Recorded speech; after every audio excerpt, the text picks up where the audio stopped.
Bonjour à tous. Comme vous avez pu constater, ce matin, j'ai eu un gros souci de connexion et non pas de micro, puisque nous avons essayé un peu par tous les moyens. En fait, le téléphone fonctionne. Quand j'enregistre une vidéo, ça fonctionne. On a même essayé de se mettre sur le Wi-Fi, ça ne fonctionnait pas non plus en live. Donc vraiment un gros problème de connexion à tous les niveaux. J'ai même tenté de changer de téléphone, ça n'a pas fonctionné non plus. De changer de pièce, de cadre, enfin bref. Donc aujourd'hui, quand ça ne veut pas, ça ne veut pas. Donc cette vidéo est donc enregistrée et est diffusée quand même en replay. J'espère que tout rentrera dans l'ordre demain matin 10h pour pouvoir reprendre nos petits lives parce que bon, c'était quand même l'intérêt et le plaisir de vous retrouver chaque matin. Donc c'est vrai qu'un peu de frustration aujourd'hui puisque je vais lire un écran et non pas en live. Mais bon, je voulais avancer quand même dans la lecture, donc je vais reprendre. Voilà, donc nous étions rendus à la page 175. C'était le grand départ, donc elles avaient juste pris la route. Donc vendredi 8 février, jour 101. Nous nous sommes donc arrêtés comme prévu en Camargue, quelque part au bord de l'étang. Ce matin, nous avons pris nos vélos et nous nous sommes promenés pendant quelques heures avec Tara et Vesta. Tara courait quand à Vesta elle est attachée dans un panier pour chien à l'avant du vélo. Astuce super ingénieuse. Il fait froid, le vent pique, mais nous avons un beau soleil. La Camargue est magnifique. Un sentiment de liberté nous caresse le visage. C'est comme une vague de bien-être qui prendrait forme dans le ventre pour éclater dans la poitrine, éclaboussant notre âme et finissant en écume au coin des yeux. Bref, c'est bon. C'est exaltant, c'est un volcan de bonheur en éruption. Nous respirons cette joie à plein poumon. Tara et Vesta semblent partager ce bien-être. Nous avons encore 6 heures de route. Alors nous resterons ici jusqu'à ce soir et reprendrons la route tranquillement. Peut-être que nous nous arrêterons à nouveau vers Gênes. Nous avons pris plein de photos aujourd'hui, de quoi agrémenter le blog, des photos de notre promenade à vélo, des photos de nous dans des fauteuils pliants devant Miss Rainbow, des photos de notre repas, tôt dans la soirée, devant le coucher du soleil camarguais. Nous avons aussi publié notre première mini vidéo YouTube pendant notre balade à vélo. Nous avons déjà beaucoup d'abonnés, c'est incroyable. Lenny booste notre visibilité. Les gens nous envoient constamment des messages d'encouragement, de félicitations, d'enthousiasme, des cadeaux de positivité, en veux-tu, en voilà. Aussi, en parlant de messages, j'ai reçu un message de Laurent ce matin. Il me raconte sa journée à la maison et ce qu'ont fait Lenny et Lilou, leur repas, leur impatience face aux nouveautés du blog, de la page Facebook, etc. Il me dit aussi que je lui manque déjà, et que chaque jour qui passe, il s'engage à m'écrire un mot jusqu'à mon retour. Je reste perplexe, me disant que d'ici 2 semaines, il va vite s'enlacer. Vous connaissez l'expression « loin des yeux, loin du cœur ». Or, nous avons réussi à nous éloigner l'un de l'autre en étant sous le même toit.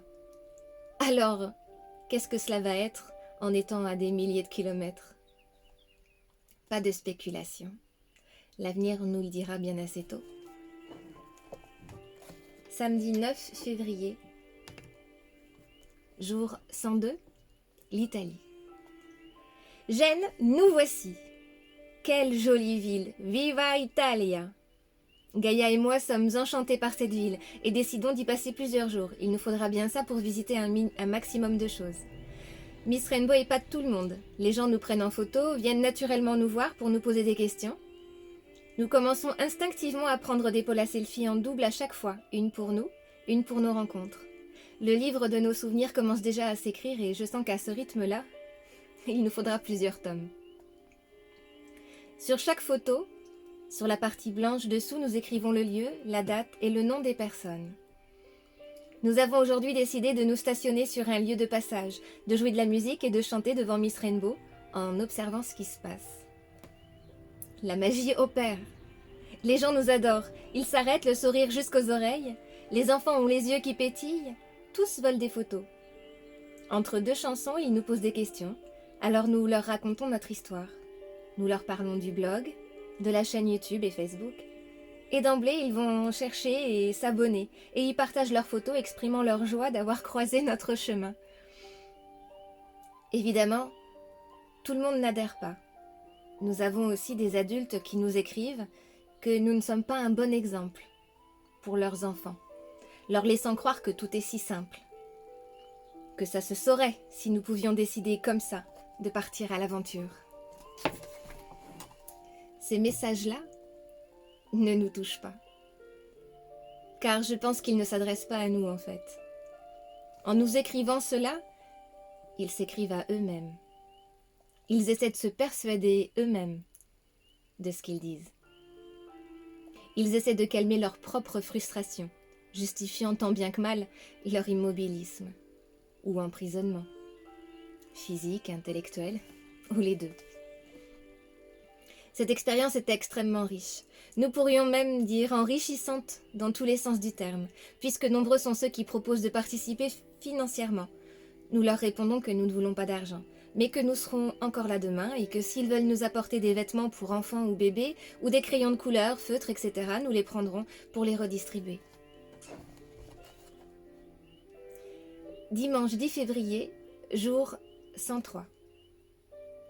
Aujourd'hui, après une nuit sur le port, nous nous reposons un peu, restant à l'intérieur de Miss Rainbow à écrire sur le blog, relatant notre expérience de la veille et nos nombreuses rencontres.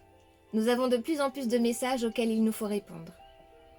J'ai reçu un message de Laurent, hier, avec Lénie et Lilou. Ils sont allés en ville pour acheter un sac et des chaussures pour Lénie et des jeans pour Lilou. Ils ont mangé à la pizzeria où nous allions régulièrement avant. Et ont fini par un bowling, où les ont rejoints des amis à eux. Ils me répètent que je lui manque, que chaque jour ils réalisent à quel point nos enfants sont magnifiques et que c'est grâce à moi. Il m'a aussi envoyé des photos d'eux au bowling, faisant des grimaces débiles, et il me dit à demain. Cet après-midi, nous prenons le temps de visiter les superbes rues piétonnes de la ville. Nous faisons un tour sur le port, nous faisons du tourisme, photographiant les monuments, le Palazzo Ducale et le Palazzo Reale. Nous finissons la journée par une longue promenade à vélo sur le Corso Italia, profitant d'une magnifique vue sur la mer et les montagnes. Pour le moment, nous gérons bien l'utilisation du gaz, de l'eau et de l'électricité. Le plus difficile pour le moment, c'est certainement les matins, la fraîcheur. Car les températures de février, même ici, sont basses. La toilette du matin est sportive. En fait, on court sur place pour se réchauffer, en même temps que l'on se débarbouille le corps entier avec un gant que nous rinçons dans l'évier plein d'eau que nous chauffons dans une marmite. C'est un rituel qui nous fait bien rire. À tour de rôle, quand l'une a fini, elle prend plaisir à voir l'autre souffrir à son tour. Nous nous sommes déjà prises en photo pendant l'action et je dois dire que nos têtes sont vraiment drôles à voir et super expressives. Tara et Vesta ne savent pas la chance qu'elles ont d'être épargnées par cette toilette quotidienne. Ce qui nous réconforte, c'est de se dire que ce sera de plus en plus agréable, en avançant vers les beaux jours. Nous reprendrons la route demain, pour Milan. Lundi 11 février, jour 104. Milan, la grande ville. J'avoue que nous n'y sommes pas très à l'aise. Nous allons commencer par la visite programmée à l'Ospedale au service pédiatrique. Nous les avons appelés et ils nous attendent, pour 14 heures. C'est un peu de stress car il s'agit de notre première intervention. Ils nous ont donné des indications pour que nous puissions approcher au plus près le combi, de manière à ce que les enfants puissent le voir par les fenêtres. Car beaucoup ne peuvent pas sortir dehors. Nous ne pouvons malheureusement pas klaxonner non plus à l'arrivée pour ne pas déranger les innombrables patients. Nous sommes donc à l'endroit indiqué. J'appelle notre interlocuteur pour annoncer notre arrivée. Effectivement, en levant les yeux, nous voyons plein d'enfants collés aux fenêtres nous faisant des signes. Nous pouvons même apercevoir des dessins qu'ils tiennent fièrement plaqués aux fenêtres. Ça s'annonce plutôt bien, on dirait. Qu'en penses-tu, Ossé ? Oui, regarde, ils sont super nombreux. Je stresse un peu. Bah allez, On doit attraper ce qu'il va nous falloir, une mallette chacune avec nos livrets, nos feutres, nos pots de yaourt, nos polaroïdes. Ok, mettons nos guitares en bandoulière. Oh mon Dieu, quel stress. Allez, aussi, tu verras, ce ne sera que du bonheur. Gaïa et moi nous mettons en marche vers la porte d'entrée. Une infirmière nous tient la porte ouverte et nous serre la main. Elle se met à nous parler en italien, nous percevons quelques informations, mais pas l'intégralité du message délivré. Je lui demande si elle parle anglais, elle me répond que non, mais un peu le français. Elle nous demande donc de la suivre et nous dit que les enfants sont impatients de nous rencontrer. Nous montons l'escalier et là, au bout d'un long couloir, nous voyions toutes ces petites têtes curieuses. La plupart debout sur leurs pieds ou sur leurs pointes de pied pour pouvoir voir au-dessus de la tête de l'autre. Certains dans des fauteuils et d'autres sont sur un lit. L'infirmière rejoint d'autres infirmières afin de guider tout le monde un peu plus loin dans une grande salle qui sert justement aux enfants comme salle de jeu, de détente, un peu comme une salle de classe récréative. Chacun s'installe autour d'une petite table ronde et les deux qui sont dans un lit restent près de l'entrée avec une infirmière. Je suis super émue et essaie de ne pas le montrer, car nous sommes ici pour leur apporter du bonheur, un instant magique, une parenthèse, un peu de rêve. Nous voyons des mains levées qui brandissent des dessins, alors nous allons les chercher. Nous avons de magnifiques œuvres d'art. Miss Rainbow fait un malheur. Elle est présente sur tous les dessins, sans oublier Tara et Vesta, quant à nous, souvent représentés par un genre de bonhomme allumette, avec des cheveux soit en éventail pour Gaïa, soit des baguettes chinoises pour moi. C'est génial. Je commence donc les présentations en distribuant à chacun un petit livret. Malheureusement, Tara et Vesta n'ont pas pu nous accompagner. L'infirmière qui parle français traduit en italien pour les enfants au fur et à mesure. Les mains se lèvent spontanément et certains nous posent des questions. Il y a à peu près tous les âges. Bien sûr, il en manque beaucoup. Sont ici ceux qui sont déjà là depuis un certain temps et pour un certain temps encore. Ceux qui ont le plus besoin de se changer les idées. Beaucoup s'intéressent à nos deux copines absentes. Alors nous leur disons qu'en partant, nous leur montrerons par la fenêtre. Nous les sortirons de Miss Rainbow pour qu'ils puissent les voir et les saluer. Nous passons ensuite à l'atelier création de maracas. Distribution de feutres, de pots de yaourt, de riz et de colle. Nous allons à chaque table leur montrer la manip.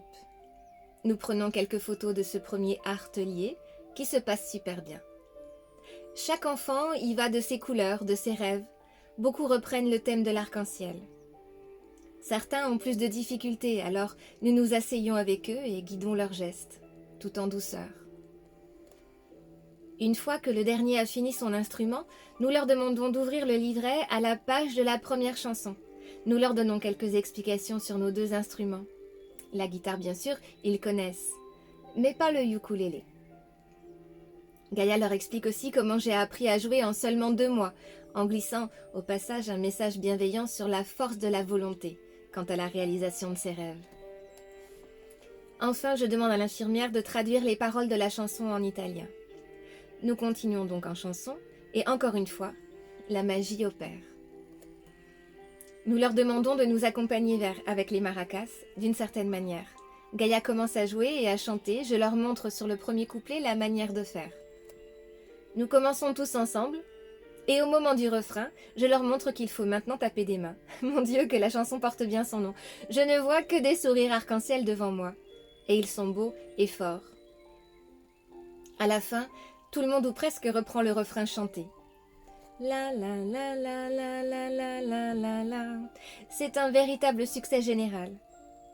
La première chanson terminée, c'est alors qu'une petite fille lève la main. Alors je l'interroge. Et l'infirmière traduit. « C'est vrai que ton cœur est malade ?» demande-t-elle en regardant Gaïa. Gaïa lui répond. « Ma chérie, non, je ne suis pas malade. Mais mon amie Océane, oui, son cœur est malade. » Et la petite reprend. « Alors, pourquoi n'est-elle pas à l'hôpital ?»« Il faut aller à l'hôpital quand on est malade. » C'est alors moi qui réponds. Tu vois, pour moi, ma chérie, ils n'ont pas trouvé de médicaments qui pourraient me guérir. Alors je n'ai pas besoin d'aller à l'hôpital. Le meilleur médicament pour moi, c'est vous. Je vois les yeux de cette petite me dévorer d'un sourire de contentement et pétiller de fierté. Nous passons alors à la deuxième chanson, un peu plus rythmée et festive. Et cette fois-ci, au lieu de taper dans des mains, au refrain, nous leur proposons de taper dans les mains de leurs voisins de table. Encore une fois, ça fonctionne super bien. Une fois la deuxième chanson finie, nous partons pour toute une série de Paula Selfie en 2 exemplaires dédicacés, pour nous, pour l'exemplaire que nous leur laissons, et par eux, pour celui que nous gardons. Un après-midi ultra intensif, épuisant cependant, car nous sommes allés chercher en nous d'innombrables ressources. C'est la première fois que nous faisons ce genre de choses, et bien sûr, il est impossible d'être insensible à ces enfants, à ce qu'ils traversent à travers le handicap ou la maladie, et parfois même les deux. Leur sourire défie toute gravité et tout pessimisme. Après le moment des au revoir, nous redescendons et sortons donc Tara et Vesta de Miss Rainbow et levons les yeux aux fenêtres pour les saluer une dernière fois. Nous avons eu l'autorisation de donner un coup de klaxon en partant. Un petit air de la bamba ne peut faire de mal à personne et surtout ça fera rire les enfants. C'est le cœur gros que nous repartons. Et sachant que l'Italie est quand même réputée pour ses vols, nous allons chercher un parking payant sécurisé. Nous resterons ici encore demain pour visiter et nous partirons faire un petit crochet ensuite, mercredi, jusqu'au lac de Caume, afin de poursuivre vers Bologne. Policlinico. Mardi 12 février, jour 105. Aujourd'hui, nous parcourons Milan et ses somptueux monuments. La cathédrale, Duomo, impressionnante construction gothique située en plein centre-ville. Nous avons aussi pu visiter ce matin le Teatro alla Scala, un voyage dans des mondes parallèles. Cet endroit est d'une beauté sans pareille. Son théâtre a accueilli des pièces comme Othello et Madame Butterfly.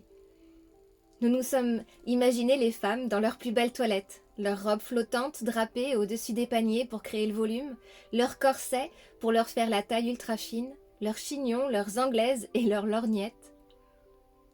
Nous étions plongés dans le XVIIIe siècle.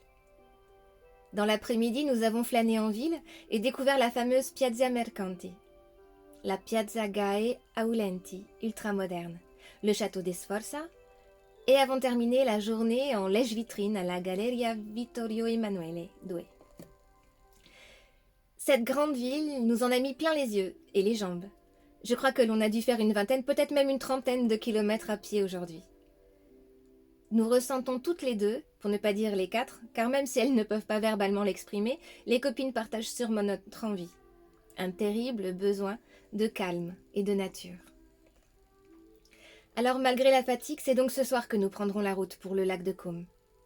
Ce sera magnifique de nous réveiller demain matin face au lac et de pouvoir s'y promener au calme avec Tara et Vesta.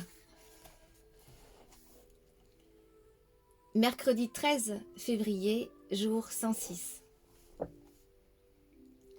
Ce matin, Gaïa et moi, nous nous habillons bien chaudement, couverture par-dessus les épaules, bien emmitouflés, nous sortons nos 2 chaises et la table pliante et nous prendrons le petit déjeuner devant la porte, face au lac et aux montagnes.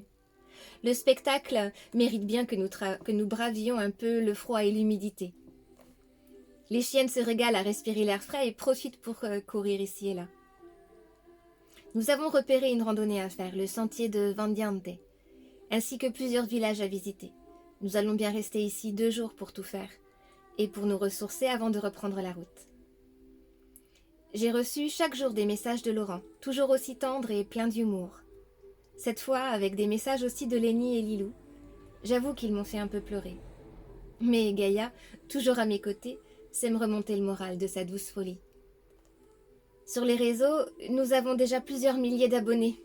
Les commentaires fusent, et nous nous prenons au jeu et partageons de plus en plus de photos et de textes. Vendredi 15 février, jour 108. Nous voilà bien reposés après 2 jours passés ici dans ce petit paradis sur l'eau. Notre complicité avec Tara et Vesta grandit chaque jour un peu plus. Elles nous suivent vraiment partout et elles ne cherchent jamais à s'éloigner. Tara aime l'eau et s'est baignée à plusieurs reprises. Quant à Vesta, je crois qu'elle porte bien son nom. Elle est plus attirée par la chaleur.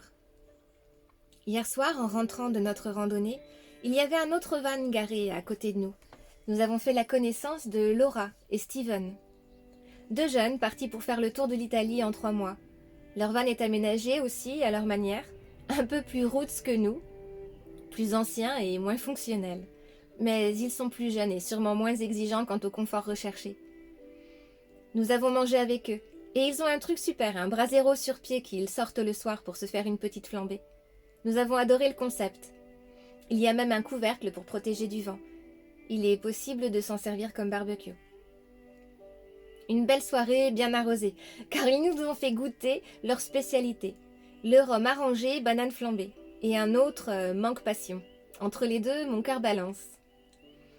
Nous avons évidemment sorti guitare et ukulélé, joué et chanté une bonne partie de la soirée.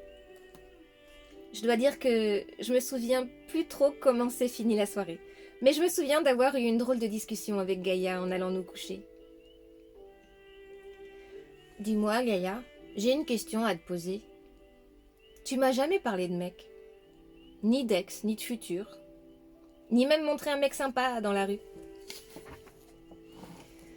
Ah, je me doutais qu'à un moment donné, tu me poserais la question, en fait. Tu veux savoir si j'en suis, c'est ça? Ah oh, mais non, je me disais juste qu'une fille canon comme toi, forcément, il doit y avoir des hommes autour. Enfin, le contraire ne serait pas normal, quoi. C'est vrai que j'ai des difficultés avec les hommes. En fait, oui, je ne suis pas attirée par eux. J'ai beaucoup d'amis hommes, mais pas de petits amis hommes. Non! Je pouffe en même temps, car il faut dire que j'ai pas mal bu, et je n'en reviens pas de ce que je viens d'entendre. Hé, Océ, ça va? Pourquoi tu te marres? T'es con. Ça te choque? Ça te gêne peut-être? Non, enfin, un peu. Tu veux dire que tu es attiré par les femmes? Je te vois venir, Océ. Non. En fait, c'est plus compliqué que ça, je pense. Je suis attirée par les âmes. Je ne tombe pas amoureuse d'un corps. Pour moi, c'est impossible. En fait, je crois n'avoir encore jamais été amoureuse. T'es vraiment un être incroyable, toi. Tu n'es pas encore vierge, quand même. En fait, pas vraiment. Mon corps n'est pas vierge. Tu sais, je t'ai parlé de la vie de vadrouille de mes parents. Eh bien, je n'étais pas toujours au bon endroit pour mon âge. Des fois, c'était vraiment Woodstock. Alors, comment dire? Ce n'est pas que j'aime pas les femmes, ou ce n'est pas que j'aime les femmes, mais c'est surtout que je n'aime plus les hommes. Enfin, plus de la même façon. Ils ont montré trop de faiblesse à mes yeux et à mon égard. Et je ne suis pas non plus attirée charnellement par les femmes. Je suis à part. J'aime les belles âmes, et pour l'instant, je les aime platoniquement. Et ça me va bien. Par exemple, Océ, toi, eh ben je t'aime d'amour, d'un amour entier, respectueux, platonique, d'un amour fort et tendre, d'un amour libre et riche de ta présence. C'est la première fois que j'entends quelqu'un dire ce genre de choses. Mais je te comprends, ouais, en fait, je crois que je te comprends grave. Et je crois que moi aussi je suis dingue, parce que vois-tu, Gaïa, moi aussi je t'aime. Je t'aime d'amour, oui, je t'aime d'amour, madame. Et jamais plus nous ne laisserons un connard guider notre conduite ou nous marcher dessus. Parce qu'on est des putains de déesses arc-en-ciel. Océ, je crois que tu as trop bu, t'es trop drôle. Et je dirais aussi que vous deux, aussi je vous aime d'amour. C'est là que j'attrape Tara et Vesta en roulant mes bras autour de leur cou et collant mon visage au milieu de leurs 2 gueules presque effrayées devant cet élan passionnément étranglant. Gaïa, riant aux éclats, attrape l'appareil et nous prend en photo. Ça, Océ, on va s'en souvenir longtemps. Ce sera une belle casserole que je saurai ressortir au bon moment, grande folle. Quoi? Tu ne crois pas que les chiens ont des âmes? Toi qui crois aux signes et qui vois du mystique en toute chose. Mais ça n'a rien à voir avec quelque chose de mystique? Bien sûr que je les aime aussi, mes louloutes. Et l'âme des animaux est souvent bien plus pure que la nôtre. Dans beaucoup de cultures et religions, les animaux sont très présents. Océ, tu dors? En fait, oui. Ni une ni deux, je m'étais mise à ronronner. Oui, parce qu'une femme, ça ne ronfle pas. Non, ça ronronne, comme un adorable petit chaton. Ce matin, Nous sommes allés à la boulangerie du coin pour rapporter des viennoiseries et inviter nos voisins au petit déjeuner. Car nous allons reprendre la route.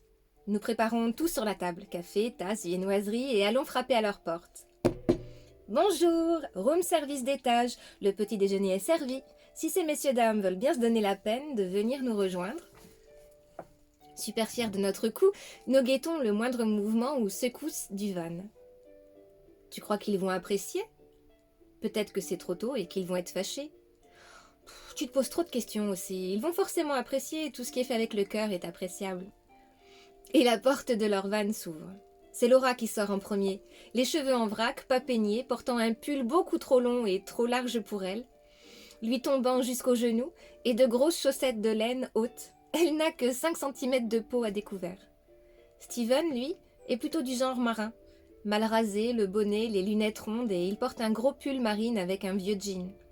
Ils vont bien ensemble. Mais je les imaginerais encore mieux à bord d'une péniche que dans un van. Qui sait, un jour peut-être. Ils font les yeux tout ronds quand ils voient le petit festin que nous leur avons préparé. Voilà, nous voulions vous voir une dernière fois car nous prenons la route. Alors égoïstement, nous vous avons préparé un petit déjeuner pour mieux profiter de vous avant de partir. Bah dit comme ça, c'est clair que ça ne se refuse pas. Gaïa a toujours les bons mots pour convaincre en toute humilité. Le petit déjeuner avalé, nous serrons dans nos bras nos nouveaux amis et leur souhaitons de merveilleuses aventures. Nous arrivons à Bologne vers 12 heures.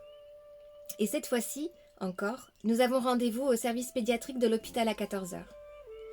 Nous nous sentons cette fois-ci un peu plus sereines car nous avons déjà une première expérience des hôpitaux italiens. Ces enfants-là ont aussi la chance d'avoir vu quelques photos de notre passage à Milan. Ils savent un peu à quoi s'attendre, s'ils sont allés voir le blog récemment. C'est effectivement un peu le même scénario, sauf qu'ils sont au rez-de-chaussée, derrière des fenêtres, et que nous avons une jolie banderole pour nous accueillir devant l'entrée. Nous nous y reconnaissons, un grand arc-en-ciel, sous lequel se trouvent Miss Rainbow, Tara et Vesta, puis Gaïa et moi, toujours en bonhomme allumette. L'infirmière nous fait savoir que nous avons le droit d'emmener Tara et Vesta, que ça pourrait aussi faire partie d'un genre de thérapie positive, car vraiment les enfants les adorent. Tout se passe à merveille, une fois de plus, et nous aussi avons eu des cadeaux. Des balles confectionnées pour amuser Tara et Vesta, des bracelets brésiliens pour Gaïa et moi, et ils sont vraiment adorables ces mômes. D'après les infirmières, notre projet est merveilleux, car les enfants se sentent réellement acteurs de sa réussite, du fait de la chanson qui parle d'eux, des maracas, ils deviennent donc des musiciens, et des enregistrements YouTube que nous faisons. C'est clair que le film où nous chantons notre chanson accompagné des enfants qui jouent des maracas et tapent dans leurs mains avec de beaux grands sourires arc-en-ciel est vraiment très émouvant et intense. Cette vidéo est en train de faire un véritable buzz sur le net, et ce n'est que la première d'une longue série. Je crois que Tara et Vesta n'auront pu rêver d'une vie de chien plus merveilleuse. Les enfants les ont caressés, câlinés, serrés dans leurs petits bras, embrassés, que d'amour. Quelques petits ont aussi absolument voulu nous faire des câlins. Que c'est bon. J'ai vu un petit garçon dans le fond qui faisait plus ou moins la tête, tout le temps. Je suis allée le voir accompagné d'une infirmière pour la traduction. Et discrètement, je lui demande. « Eh bien alors, quelque chose ne va pas ? Tu ne t'amuses pas ? De toute façon, ce que vous faites, c'est truqué. Vous êtes pas malade, vous, ça se voit. C'est que des mensonges tout ça. » Si, je suis malade. Mais ce n'est pas une maladie comme les autres. Moi, je suis malade. Là, tu vois, j'ai plus de cheveux. Toi, t'es pas malade. En fait, non, tu as raison. Parce que quand on est malade, on guérit. La maladie a quelque chose de temporel. Il y a un avant et un après la maladie. Moi, je ne suis pas malade, car je ne peux pas guérir. En fait, si tu préfères, j'ai un défaut de fabrication. Je n'ai pas d'avant et pas d'après. Alors que toi, tu vas guérir. Moi, j'ai un jouet qui n'a jamais marché. On m'a dit qu'il avait un défaut de fabrication. Mais moi, je crois qu'on peut peut-être quand même le réparer. Oui, peut-être. Il faut trouver un super bon réparateur. Ou alors, c'est à toi d'étudier pour pouvoir un jour le réparer toi-même. En voilà une bonne idée. Alors, ce jour-là, peut-être que je pourrais réparer ton cœur. Tu es vraiment un garçon exceptionnel, toi. Mon cœur, malheureusement, n'est pas un jouet. Alors il te faudrait étudier encore plus et devenir chirurgien pour réparer les cœurs. Allez, va faire connaissance avec Tara et Vesta. Elles seront fières de rencontrer un garçon fort et intelligent comme toi. L'infirmière qui m'accompagne me met la main sur l'épaule. Merci pour ce que vous venez de faire. Ce n'est pas facile, et vous l'avez très bien fait. Je suis fière de moi, oui, et en même temps je suis vraiment chamboulée devant ces enfants si éveillés déjà, si altruistes aussi. Malades, mais ils pensent avant tout à sauver ses jouets et le cœur des autres, avant de penser à sa propre souffrance. Ce sont des enfants et pourtant en même temps des enseignants. Ils vont nous en apprendre, à nous, beaucoup plus que nous devenons leur en apprendre, à eux, avec nos fabrications de maracas. Nous repartons de cet hôpital à coups de klaxon, et aussi fatigués que la première fois, mais le cœur rempli à bloc. Ce soir encore, nous ne ferons pas de vieux os. Il vaut mieux se lever tôt demain matin pour visiter la ville.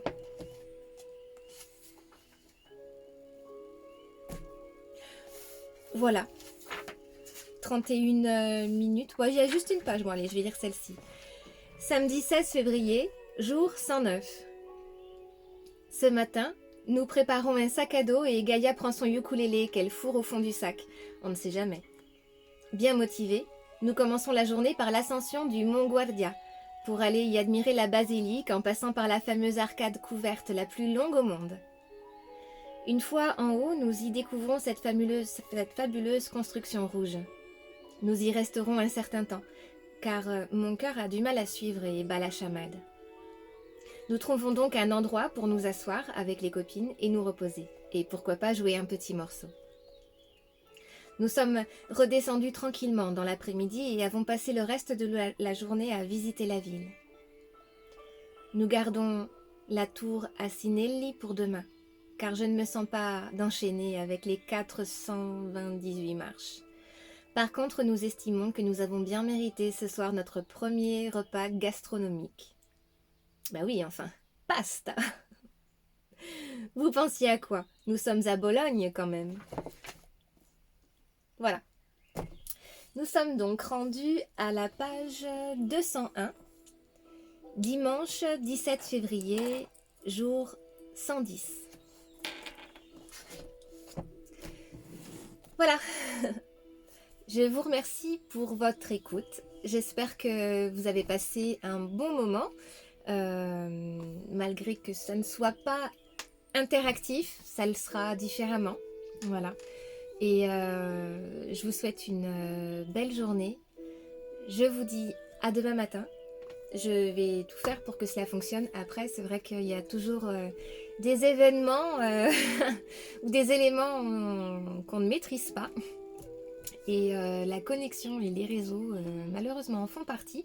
Ça a très bien fonctionné toute la semaine. Aujourd'hui, je ne me l'explique pas. Après, ce matin, il y avait beaucoup de brouillard. Bon, je n'y connais pas grand-chose. Je ne saurais dire si c'est peut-être lié ou pas.